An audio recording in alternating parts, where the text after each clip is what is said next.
بسم اللہ الرحمن الرحیم۔ اللہ تبارک و تعالیٰ قرآن پاک میں ارشاد فرماتا ہے کہ ہم نے حضرت موسیٰ علیہ الصلوۃ والتسلیم کی والدہ کی طرح وحی فرمائی کہ وہ حضرت موسیٰ علیہ الصلوۃ والتسلیم کو دودھ پلاتی رہیں، اور جب خوف پیدا ہو تو حضرت موسیٰ علیہ الصلوۃ والتسلیم کو صندوقچے میں ڈال کر اسے دریا میں بہا دیں۔ لا تخافی ولا تحزنی، نہ خوف کریں نہ غم کریں، انا رادوہ الیک وجاعلوہ من المرسلین، کہ ہم حضرت موسیٰ علیہ الصلوۃ والتسلیم کو لوٹا کر اسی کے پاس لائیں گے اور حضرت موسیٰ علیہ الصلوۃ والتسلیم کو نبی بنائیں گے۔ تو حضرت موسیٰ علیہ الصلوۃ والتسلیم کی والدہ نے آپ کو 3 ماہ تک دودھ پلایا۔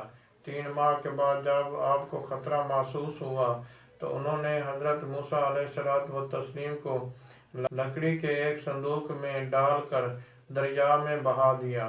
لکڑی کا یہ صندوق بہتا ہوا فرعون کے محل سے گزرا۔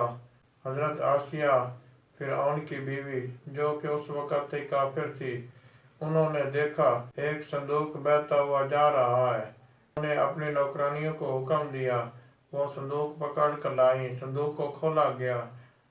آپ علیہ الصلوۃ والتسلیم اپنا انگوٹھا اپنے منہ میں ڈال کر چوس رہے تھے۔ قدرت خدا کی ایسی تھی کہ فرعون اس کے باوجود کہ خدائی کا دعویٰ کرتا تھا، بے اولاد تھا۔ اب حضرت آسیہ آپ نے فرعون سے کہا کہ اے فرعون، پتہ نہیں یہ بچہ کہاں سے آیا ہے، کدھر سے آیا ہے، اور اس کی عمر بھی زیادہ معلوم ہوتی ہے۔ میں چاہتی ہوں کہ اس بچے کو ہم اپنا بیٹا بنا لیں۔ اس طرح حضرت آسیہ نے فرعون کو اس بات پہ قائل کر لیا کہ حضرت موسیٰ علیہ الصلوۃ والتسلیم کو اپنے گھر میں رکھیں۔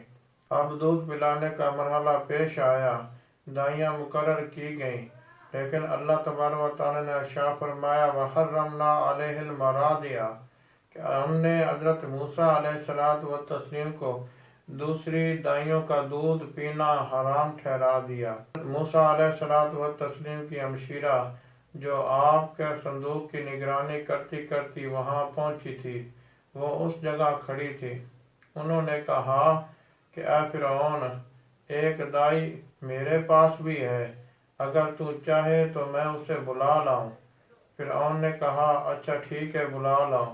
حضرت موسیٰ علیہ الصلوۃ والتسلیم کی ہمشیرہ جس کا نام مریم تھا، وہ اپنی والدہ کو بلا کر لائیں۔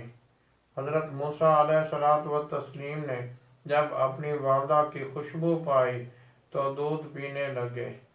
فرعون نے حضرت موسیٰ علیہ الصلوۃ والتسلیم کی والدہ سے پوچھا، اے عورت، تو اس بچے کی کیا لگتی ہے؟ اس نے دوسری دائیوں کا دودھ نہیں پیا اور تیرا دودھ پی لیا ہے۔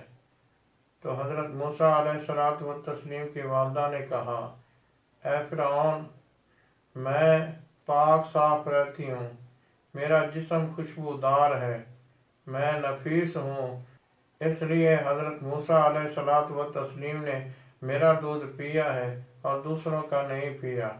اب فرعون نے حضرت موسیٰ علیہ الصلوۃ والتسلیم کی والدہ کی یہ ڈیوٹی لگائی کہ وہ حضرت موسیٰ علیہ الصلوۃ والتسلیم کو دودھ پلائے، اور اس کے عوض وہ روزانہ ایک اشرفی فرعون حضرت موسیٰ علیہ الصلوۃ والتسلیم کی والدہ کو دیتا تھا۔